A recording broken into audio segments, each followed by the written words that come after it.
یہ ہے مقبوضہ بلوچستان۔ آج بدھ 14 جون سال 2023 ہے۔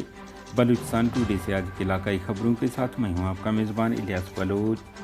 خضدار کے علاقہ سیول کالونی کے نزدیک ISI ٹھکانے بلدیہ پارک کے قریب دھماکہ ہوا ہے۔ دھماکے میں کسی بھی قسم کی جانی مالی نقصان کی اطلاع نہیں ہے۔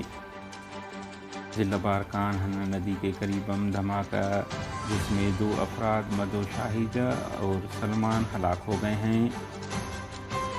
CTD ہاتھوں جعلی مقابلے میں مارے جانے والے شخص کی شناخت جبری لاپتہ ناصر کمرانی کے طور پر ہو گئی۔ ضلع خضدار کے علاقہ وڈ میں عبدالوحید ولد عبدالمجید نامی شخص کی جبری گمشدگی کے خلاف کراچی شاہراہ کو مظاہرین نے منگل کے روز کئی گھنٹے بلاک کر دیا۔ بولان سے 3 نعشیں برآمد ہو گئیں، 2 کی شناخت ہو گئی ہے۔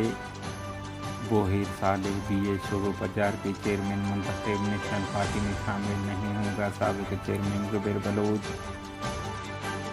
نیشنل ڈیموکریٹک پارٹی شالزون نے اعلامیہ جاری کرتے ہوئے کہا ہے کہ شہید ماسٹر نذیر مری کو خراج عقیدت پیش کرنے کے لیے 19 جون کو کوئٹہ میں ریفرنس منعقد کیا جائے گا۔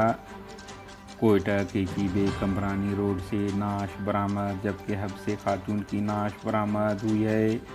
جھل مگسی میں ثناء اللہ نامی ایک شخص کو پرانی دشمنی کے سبب فائرنگ کر کے قتل کر دیا گیا۔ کوئٹہ 2 سال قبل کاؤنٹر ٹیررزم ڈپارٹمنٹ CTD کے ہاتھوں جعلی مقابلے میں مارے جانے کے بعد لاوارث قرار دے کر دفنائے گئے نعش کی شناخت جبری لاپتہ بلوچ نوجوان ناصر کمرانی کے نام سے ہو گئی ہے۔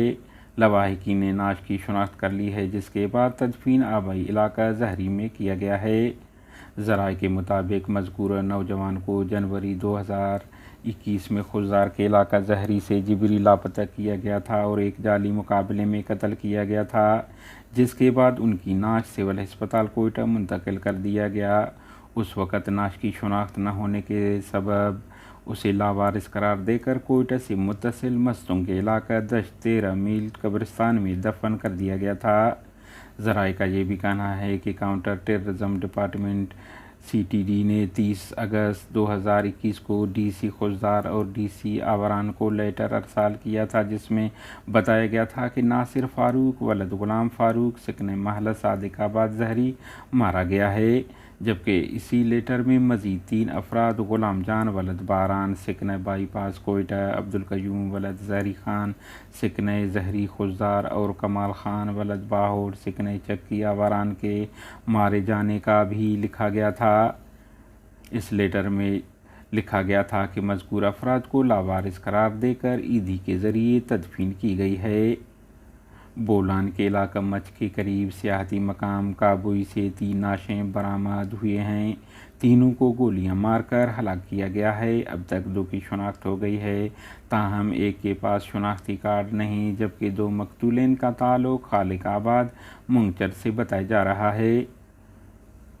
Quetta Baloch students organization BSO Pajjar کا 24واں کونسل سیشن نئی قیادت کے چناؤ کے ساتھ اختتام پذیر ہوا۔ تنظیمی انتخابات کے نتیجے میں chairman Bohair Saleh Baloch, senior vice chairman Babal Baloch, junior vice chairman doctor Tariq Baloch, secretary general Abrar Barkat Baloch, senior joint secretary Naeem Baloch, junior joint secretary Naveed Taj Baloch, جبکہ سیکرٹری اطلاعات ادریس بلوچ منتخب ہو گئے۔